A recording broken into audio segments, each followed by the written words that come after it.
The Mid-Nots Alliance is a group of different providers and commissioners across the National Health Service that have come together to provide better care for the patients of Mid-Nottinghamshire. We came together as an alliance because we all realised that the challenges that are facing the NHS today can best be solved if we work together. Traditionally, we see the NHS as one organisation, but actually there are many organisations that make up the NHS. These organisations have historically not all worked together properly, and so services have become very fragmented for patients. And this is a collaborative approach rather than a more standard contracting approach of where that is about numbers, and this is about outcomes and experience for patients. The key for me is that what we're trying to do here is ensure that the payment mechanism is fully aligned with all those clinical interventions that we're putting in place at the moment. We have a system at the moment where providers, so the hospitals and the GP practices and the community sector and social care are all paid on a different basis.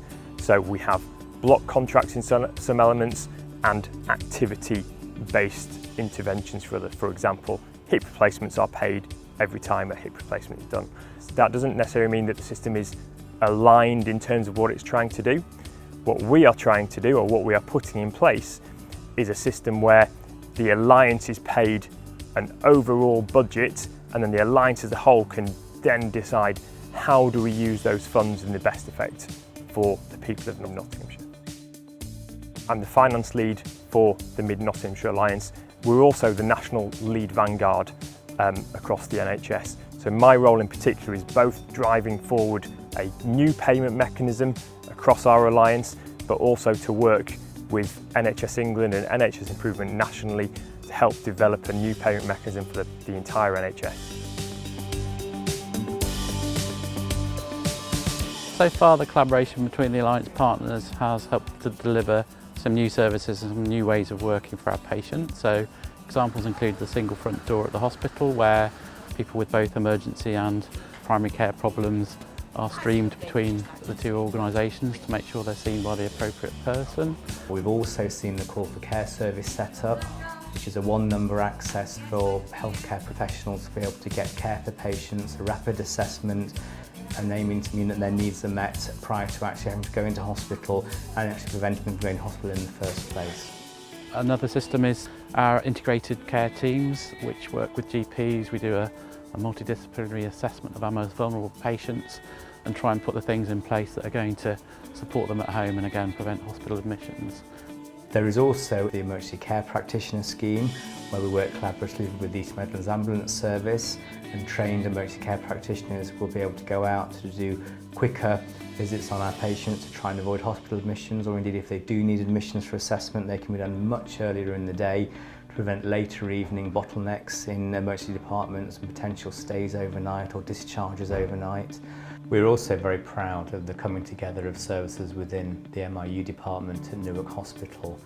Not just the physical building, but also the coming together of minds and the way that people work. We're really excited about the investments that are coming through into mental health services as well, to make sure that we've got parity between mental health and physical health. We're also working in a preventative way, so identifying people at an earlier stage, utilising resources and services in the community, including the community and voluntary sector, through our preventative service called Connect. The team is part of the response by the third sector to try and create a more engaged health economy for local people. So we're working alongside the Alliance to encourage different community and voluntary groups to be engaged with shaping the Alliance going forward. So a range of initiatives which include those things, and of course we're necessarily working in the hospital setting to make sure that people are in hospital no longer than they need to be and can be returned home safely and appropriately, and whereby we're working with people to help manage their own needs and care. We found that by bringing teams together and working together, We learnt a lot about each other and about the dependencies that we have on each other that might not be necessarily obvious. A lot more trust is kind of developing, there's a lot more organisational boundaries started to be dissolved. I think there's a lot more progressive, honest conversations being had in terms of where people's positions are and in terms of how much they can contribute, what the risks are, what the barriers of actually helping more. A lot more transparency, a lot more clear alignment around vision. There's certainly some work around aligning measuring so we know how we can achieve together the vision along shared measures, so that seems to be happening a lot more. And I think the spirit with which everybody in the Alliance, all of our partners, both organisationally and individually, have approached this has enabled us to achieve some great things, and I'm sure that that can be built on as we look to the future.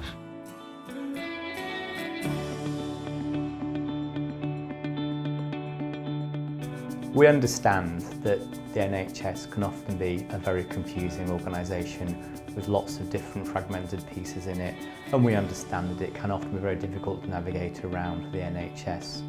However, with the Alliance and the growth of the Alliance, we also know that we're trying to make that transition and the journey smoother. So a plea to our public would be to choose wisely with the services, choose the right place to go.